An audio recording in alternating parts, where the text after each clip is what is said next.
We know that public education cuts were a big discussion point coming out of the last session. True. I looked up on the database that we maintain of how the cuts affected every school district in Texas in each year of the biennium. It looks to me that the Midland ISD will see a cut of about $21 million over the 2 years combined, that the Ector County ISD, as an example, will see a cut of about $24 million over the years. There are a lot of people who would perhaps take slight issue with what Representative Lewis said about how do we cut but also meet our obligations. How do we maintain it? Because, you know, we had growth in the enrollment in schools. We know that we have lots of needs as a consequence of just the general population increase in the state over the first decade of the century.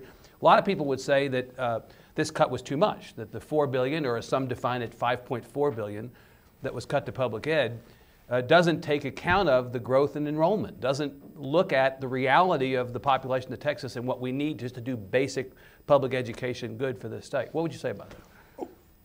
Clearly, it did not take into account, when you look at the structural shortfall to public education, it was driven by not funding enrollment growth, inflation, and in those areas where there was a shortfall based upon reduction in appraisal values, which is a big means of funding schools. One of the things, we're going to go back, I think, to 1993 in our Joint Committee on Public Ed Financing. What is the magic number? How much per student should go in there? What is it? Public schools will tell you, and not necessarily actively, that you, in fact, a superintendent in the state said several years ago, you can't put too much money in public education, but you got to get it from the taxpayers of the state of Texas. So what is that number? And then how do we get there in terms of raising that number? I'm not sure everyone knows. But here's one of the interesting things we found, really as it relates to the target revenue system, which I feel is fatally flawed. There are some school districts that are doing a really good job in the state of Texas, and they're seeing target revenues of $11,000, $12,000. You're seeing districts that are, I was in Dalhart yesterday, the target revenue is just under $5,000. Right. They are doing a great job. Yeah. And so what do we need so we get the sort of consistency all through the system? We've got Houston at 215,000 children, and Miami up in Roberts County of somewhere between 180 and 200 kids. We want exactly the same thing, the exact same opportunities and preparation for the kids in Miami, Texas, as in Houston ISD. Yeah. Now, where's the magic dollar number? I don't know, but that's the sort of thing we're going to be discussing. Representative Lewis, we know, in fact, that there's no correlation between spending per student and the outcome of public education, because although Senator Seliger spun it in the most positive direction, the reality is there are some school districts that are spending $11,000 per student and doing well. There are some that are spending $11,000 per student and doing not so well. And there are some schools in the Panhandle or in the Valley who are spending, or that are spending significantly less and are actually having pretty amazing outcomes for that money. So, how do you know? How does any of us know? Well, and I think that's the point. How much is enough? If you take all the spending for public schools that our state and local governments do, it's about $11,000 per student, a little bit over $11,000 per student.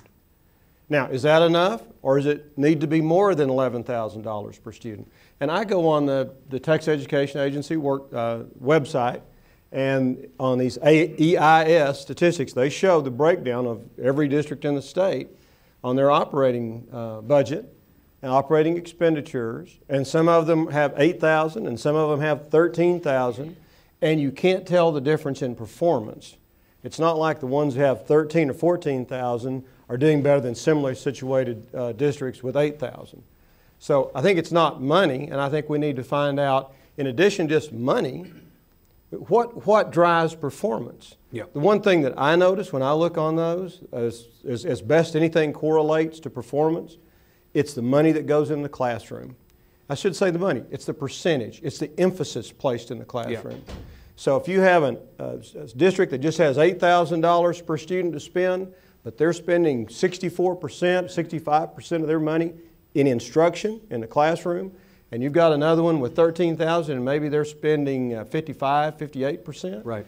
I'll take the district that's putting its money in the classroom every time. So, Representative, you then subscribe to this theory that perhaps the problem is not, they call it non-instructional staff. That's the way, the phrase you hear. There was a lot of discussion during the last session that we can certainly cut public education in Texas, and where we go first is superintendents and staff. We don't necessarily cut money from the classroom, but it's the overhead of running a school district that we can target first. Do you agree with that?